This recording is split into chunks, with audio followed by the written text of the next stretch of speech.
بسم اللہ الرحمن الرحیم. آداب ناظرین. سمجھوتہ ایکسپریس دھماکے کے ملزمین کو NIA کی خصوصی عدالت کی جانب سے بری کر دینے کے واقعے نے ایک بار پھر قانون اور انصاف کے اداروں پر اعتماد کو کمزور کر دیا، کیونکہ NIA نے اب تک جتنے ہندو دہشت گردوں کے خلاف تحقیقات کی ان میں سے بیشتر بری کر دیے گئے، اور جتنے مسلم ملزمین کے خلاف تحقیقات کی تمام کو مجرم ثابت کیا.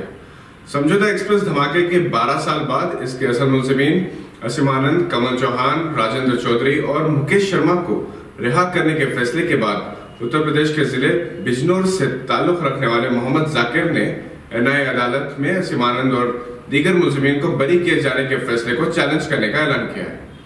19 فروری 2007 کو پانی پت کے قریب سمجھوتہ ایکسپریس میں 2 بم دھماکے ہوئے تھے، جس میں 68 افراد ہلاک ہوئے تھے. ان میں سے بیشتر پاکستانی شہری تھے. 12 مسافرین زخمی ہوئے تھے. محمد ذاکر کے والدین اس میں ہلاک ہو گئے تھے. سب سے افسوسناک پہلو یہ ہے کہ ذاکر کی والدہ کی نعش آج تک نہیں ملی. خود ذاکر کے دونوں پیر جل گئے تھے. محمد ذاکر اپنے والد صادق اور والدہ اشرف النساء کے ساتھ لاہور اپنے رشتہ داروں سے ملنے جا رہے تھے کہ یہ دھماکے ہوئے. صفدرجنگ ہاسپٹل دہلی میں 40 دنوں تک ان کا علاج ہوتا رہا. ملکین کے ورثہ کو 10-10 لاکھ روپے دیے گئے، مگر آج تک ذاکر کو ان کے والد کی موت پر کوئی معاوضہ نہیں ملا. 7 بچوں کے والد ذاکر بجنور میں درزی ہے. یاد رہے کہ اسیم آنند نے خود NIA کی عدالت میں اخبار جرم کیا تھا کہ وہ دھماکوں کے لیے ذمہ دار ہے. تاہم RSS نے CBI کو نوٹس دی تھی کہ اسیم آنند کو غیر ضروری طور پر اس کیس میں ملوث کیا جا رہا ہے. اسیم آنند پر مکہ مسجد بلاسٹ، مالیگاؤں، اجمیر کے دھماکوں میں بھی ملوث ہونے کے الزام ہے. سمجھوتہ ایکسپریس 2 ممالک ہند اور پاک کے درمیان تعلقات کو بہتر بنانے کے لیے شروع کی گئی تھی. شملہ معاہدے کے بعد 22 جولائی 1976 کو سمجھوتہ ایکسپریس کا آغاز ہوا تھا. یہ دہلی سے اٹاری تک اور اٹاری سے لاہور تک چلائی جاتی تھی.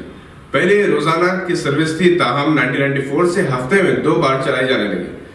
13 دسمبر 2001 کو ہندوستانی پارلیمنٹ میں حملے کے بعد 1 جنوری 2009 سے اس ٹرین کی سروس بند کر دی گئی تھی. 18 جنوری 2004 کو اسے پھر بحال کیا گیا.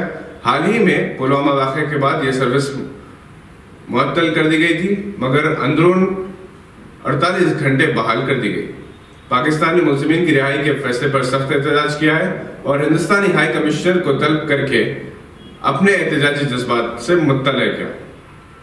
ابتدائی اطلاعات کے مطابق اسیم آنند نے سندیپ ڈانگے انجینئر اور رام جی کلنکا الیکٹریشین کے ساتھ مل کر یہ دھماکے کروائے تھے. تاہم NIA، جس نے خود یہ کہا تھا کہ اس کے پاس اسیم آنند کے بم دھماکوں میں ملوث ہونے کے ٹھوس ثبوت موجود ہے، اب اسی کی عدالت نے ملزمین کو رہا کر دیا. یہ تھی آج کی ایک اہم خبر پر نظر. دیکھتے رہیے گواہ.